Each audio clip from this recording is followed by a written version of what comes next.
又係我醫療顧問 Cindy 啦。今日我想同大家咧就講翻大腸癌篩查計劃啦，因為上一集其實係講咗大腸癌啦。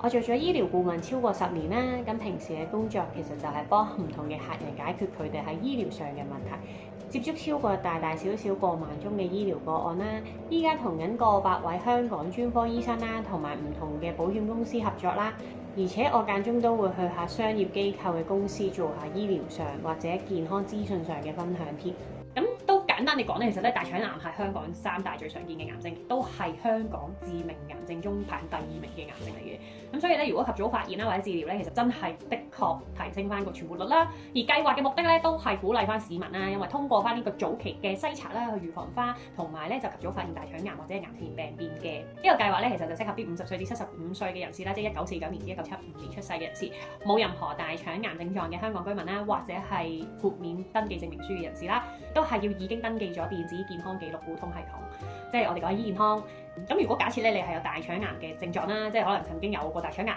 亦都係有過一啲唔舒服嘅病歷，例如係潰瘍性嘅結腸炎啊，或者係已經證實咗你係有遺傳性嘅腸病啊，甚至係可能直系親屬都有呢一個大腸癌啦，甚至係自己做過檢查發現咧係有大腸息肉嘅話咧，咁呢一類嘅朋友仔咧都唔適合呢一個計劃嘅。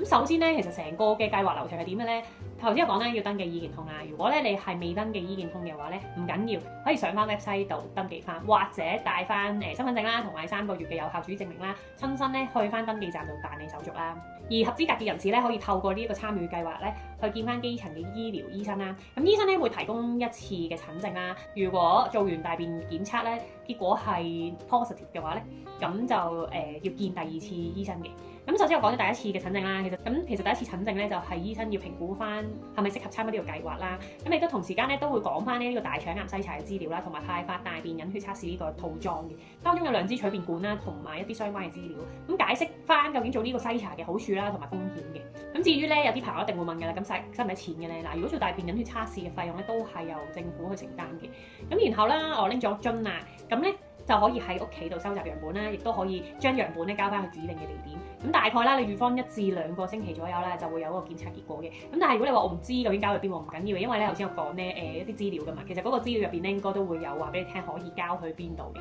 咁如果個結果係屬於陰性嘅話咧，咁其實真係冇隱血啦，咁都好嘅，係啦。咁但係都仍然係需要定期做篩查嘅，因為上集有講到大腸癌咧，其實咧佢係會根據個時間去慢慢發展㗎嘛。咁所以我哋就會建議咧每2年咧做1次隱血測試，去監測翻咧大腸入邊嘅健康狀況。咁有啲人就會問點解係2年嘅，唔可以1年或者半年嘅咩？咁其實咧大腸癌呢個發展咧係通常好慢嘅，咁所以息肉要演變成一個癌症咧，都可能需要好多年嘅時間先至會發生啦。咁如定期做檢測，其實就可以提高翻早期發現嘅機會啦。咁如果啦個結果咧係屬於陽性嘅話，即係話有隱血啦，咁基層嘅醫療醫生咧就會主動聯絡翻參加者啦，而提供翻第2次嘅診症啦。診症期間咧，醫生咧就會轉介參加者去一啲計劃裡面嘅專科醫生度做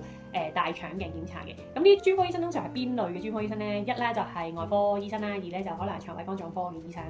如果係理想嘅情況下啦，應該咧係嗰個結果出現係陽性之後咧，要喺1至3個月裡面咧就要做翻大腸鏡檢查嘅。想早啲去排除或者係咪即係確診有大腸癌呢樣嘢咧？咁最遲咧都唔應該係超過6個月嘅，因為如果真係病變嘅話咧，延遲去做檢查咧都可能會影響到個治療效果啊。如果醫生發現有息肉嘅話，都係會幫你手切除嘅。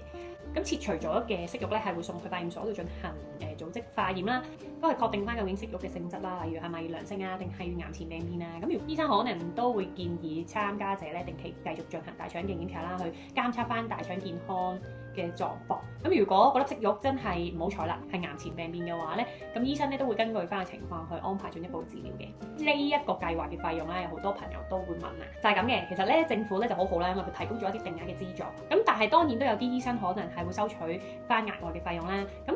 講翻本身政府係資助咗啲咩啦？就係譬如如果係有切到息肉嘅話咧，政府其實會資助8500去做呢個檢查啦。咁如果冇切到任何息肉嘅話咧，政府係資助7800去做呢個檢查嘅。咁如果額外費用上限咧，因為大腸嘅即係做大腸鏡嘅醫生咧，只可以收唔多於1000蚊嘅額外費用。咁亦都有一啲部分嘅診所係直情唔會收多額外費用添。咁而醫療券就唔適合用喺呢個計劃入面嘅自付額度㗎啦。咁至於頭先講嘅診症咧，咪包括咗第1次診症同第2次診症嘅，其實咧都係政府已經資助咗280蚊嘅。咁同樣啦，會唔會有額外費用咧？都好 depend on 究竟嗰間診所有冇額外收費啦。譬如啦，如果真係喺做嘅期間出現咗一啲情況需要住院或者有併發症等等啦，咁呢啲費用就唔包喺呢一項計劃嘅資助範圍裡面㗎啦。咁如果假設啦，參加者係拎緊綜援啦，或者係持有一啲醫療費用減免證明咧，都可以申請豁免自付額嘅。咁做大腸鏡檢查咧，其實政府已經出咗大部分嘅費用啦。咁最多可能自付額就1000蚊左右啦。咁都要視乎翻究竟嗰個診所係咪有額外收費啦。所以我嘅結論咧就係咧，我都幾鼓勵朋友仔真係，如果屋企人係50歲至75歲，頭先講緊1949年至1975年啦，呢類嘅朋友啦，冇任何唔舒服啦，即係健健康康啦，咁我都真係十分建議大家去帶屋企人參加呢個計劃做呢個檢查，因為一嚟啦，其實用一個低成本嘅價錢去做一個嘅檢查；二嚟就係真係及早發現究竟腸道入邊係咪正常啦，因為我哋都好難知道究竟自己條腸乾唔乾淨，即係都好難知道自己條腸係咪健康。咁我覺得做咗安心啲啦，係啦，就算即使真係不幸發現係有事嘅，都可以提早做治療。咁我都希望大家身體健健康康，屋企人都健健康康嘅。咁好啦，今條片咧就去到呢度先啦。咁如果大家有任何問題啦，歡迎大家可以 PM 我啦，或者喺樓下留言俾我啦。咁我哋下條片再見啦，拜。